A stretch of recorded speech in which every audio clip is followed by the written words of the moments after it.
It's really hard to get sick when you're alkaline. We have an alkaline-acid balance in our body. You want to find out what yours is?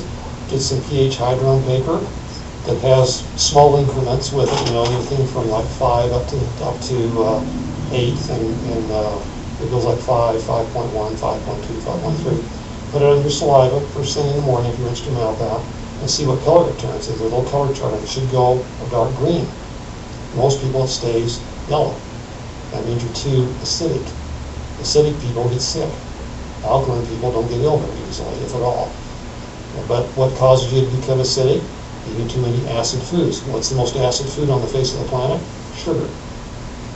And then, of course, you get into the grains, which are starch, which are just sugar, and then your animal proteins. Now, we're not saying you shouldn't eat animal protein. We're not saying you can't have whole grains, but you want to eat more alkaline than you do acid, just to keep you balanced out. I check my pH. At this point, I'm about a 7, which makes me neutral. I need to get a little more acid, and a little more alkaline. So that's what I'm working towards here, but you got to be careful what you eat, because it'll make you more acid, and that'll generally make you ill, more susceptible to illness, okay? Next thing we got here, again, we avoid the refined sugars and starch. The other one, get plenty of rest and moderate, regular exercise. You do not have to be an aerobic instructor to be healthy, but you need to use your body. The body functions better when it's active. And you don't have to go out and try to compete with the 20-year-olds, okay? Just be active, do something. Go for walks, little weight training, ride your bike, swim if you want to, whatever you want to do, but do something. Because the body functions better when it's active. It enhances immune function, it enhances detoxification. It's a great thing to do. Vigorous exercise, where you're fairly active, can help make up for some of the garbage you eat. Okay? Because if you're really active, you tend to burn it up more. Okay? And so it doesn't have as big an effect on you. So if you insist on having your Big Mac every night, then make sure you're out there running and doing your stuff. Okay? Or if you want to eat your Haagen-Dazs ice cream all the time, you better be out there really moving around. Okay? Get plenty of rest. Very few Americans get plenty of rest. We just don't. And you see the ads all the time for all these sleep aids. I don't recommend these. They're dangerous. And they cause problems. And again, like I said, generally most people have trouble with sleep because of adrenal issues. There are a lot of folks getting more and more, we're seeing sleep apnea. It's neurological dysfunction most of the time, and also has to do a lot with being overweight. Depends on whether yours is structural or it's what we call neurological sleep apnea. And again, you get into adrenal function and other things as a result of the neurological type. You see a lot of folks are wearing their CPAP, things like this. We try to get people off those because they're not very comfortable to sleep with, and you need to have a good night's rest. But you need plenty of sleep. You get 10 hours that you can possibly get it. If you can't get it during the night, try to get a nap. I try to take a power nap in here every day if I can, because I don't generally get that many hours of sleep at night. I still got kids at home. Yeah, if you can get 10, good. I'm lucky if I get 6. But I try to take a nap every day too. If I can, even a 30-minute nap can make a huge difference for you. Okay? So try to get enough rest. And everything, keep your nervous system working. How do we do that? Well, I'm a little biased in this regard of the chiropractor. It's very effective in keeping your nervous system working properly. When you get joint dysfunction, it causes what we call physiological deafferentation. Deafferentation means you lose afferent or input stimulation to the brain, because that's how the brain is driven, is by stimulation of the joints and the stretch receptors in the muscles. This is why when the astronauts go into space at the space station, they spend a good part of their day working on resistance machines to keep themselves afferentated so their brain works. If they didn't, they just floated around up there, they'd get stupid real quick, and then they'd make mistakes which would give them a lot of trouble.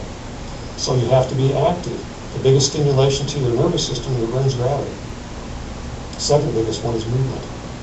The body's designed to move. As we get older, once we hit 50, we start to lose these little nerve endings called mechanical receptors, which are what drive your brain. And they start to die. Now, if you're lucky and you're born with a whole potload of them, you don't age as badly. If you're unlucky and born with just a few of them, you age more rapidly. And so if you're in that boat, you've got to be more active to make up for the things that you don't. You fire the ones you've got more often, in other words, to keep you healthy. And you all know people. You got Granny Goodwitch out there. She's 80 years old. She's bopping around like she's 30. And you've got somebody else out there that's 80 years old, and they're just like this, and they can hardly function. They're all folded up and everything. They don't have a lot of receptors. Granny was out there tearing them up in her new Corvette. She's got a lot of receptors. Okay? And you're born with what you're born with. You can't get more, but you can fire the few you have more frequently. So get used to being active and doing what you need to do. Okay? Lastly, keep your vitamin D levels around 70 to 90 in a blood test. I don't care how much you go outside. What we're finding is that southern part of the state, Southern California here, I rarely find a person when I run a blood test value on them for vitamin D that they have enough. The values will tell you anything from 20 to 100 is okay. It's not true. You want to be around somewhere between 60, 70, 80, somewhere in that area. And you need to get that checked if it hasn't been checked. Because vitamin D is important. If you're not in those values, you need to take a vitamin D supplement. The FDA tells you 400 units a day is adequate. That is nonsense. It's over 100 times that. I don't know, 10 times that, excuse me. As generally what they're saying now is 5,000 units a day. Where do you get that in food? You don't. You have to take it as a supplement. You can't get it as food. And vitamin D not just takes care of your bones, it's also extremely important for immune function. We're going to get into how it does that. But vitamin D helps to knock out, it's estimated somewhere over 70 different cancers. But they do it years and years ago. Well, people got outside more, for one thing. They worked outside all day. They didn't use sunscreen. You go outside, you use sunscreen, you don't get the vitamin D. And people don't seem to be converting as well for some reason. I'm not sure what the problem is. Even in Southern California, they're going out to beaches, so they're just not doing it. Of course, there's a lot of pollution in the air and stuff. But they're just not, their vitamin D levels are just low. And so we try to get everybody in time on a vitamin D supplement.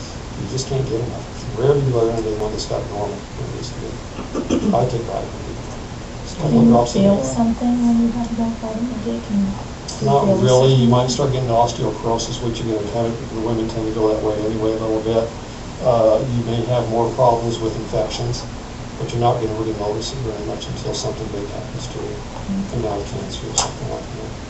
So it's much better to prevent that disease than to treat it. Okay, so vitamin D is important. Also, another thing that's really good is keep your calcium and vitamin C levels optimal. I'm not talking ascorbic acid when I say vitamin C. Ascorbic acid is not vitamin C. The FDA allows it to be labeled that way, but it's not it. If you look at a vitamin C molecule, just a schematic of it, you've got the ascorbic acid around the outside like a wrapper, and then all the stuff that really makes things happen on the inside. P factors, J factors, the trace mineral activator, which in the case of vitamin C is tyrosinase, it's copper-based. You have to have all these things to make it work. If you take a human being that's got scurvy, which is a vitamin C deficiency, you give them ascorbic acid, won't make any difference. They'll still die. You give them a little lemon juice or lime juice, because it's whole vitamin C, they'll recover quickly. It's that way for every single vitamin. Vitamin B1 thiamine, you don't just give people pure synthetic thiamine. They did that during the Korean War. When the war ended, got the prisoners back from the North Koreans, a lot of them had beriberi, vitamin B1 deficiency. They brought them into hospitals, Red Cross brought all these vitamin B1 tablets and gave them to them. You got to keep going downhill. Doc said we got to do something. Went out in the countryside with the South Korean farmers, got their rice polish. Started giving that to them. You take a tablespoon of rice polish, you might get 1 or 2 milligrams of thiamine in it. People just recover like crazy. It's not label potency that makes the difference, folks. It's biological activity that makes the difference. It's something that is natural, has 1,000 times more biological activity than a synthetic. Now, it's not to say synthetics don't have their place. When I want a drug-like action without the drug side effects, I'll use synthetics. So I use big doses. Very short period of time for something very specific. If you want to nourish the body and build a healthy body and healthy tissues, you use whole vitamin food complexes. There are very few companies that make them. But that's the bulk of what we use here in our clinic. Okay? And that's why we use them, because they work. And that's why a lot of people run around spending hundreds of dollars a month on all kinds of vitamin pills, and they don't get better. Because they will not build health on the long run. They'll give you a bump, they'll take you up, and then they drop you. And you keep taking more, and you go from pill to pill to pill, depending on how good the advertising is and whatever somebody's selling. Okay? All food is what makes the body run. As from day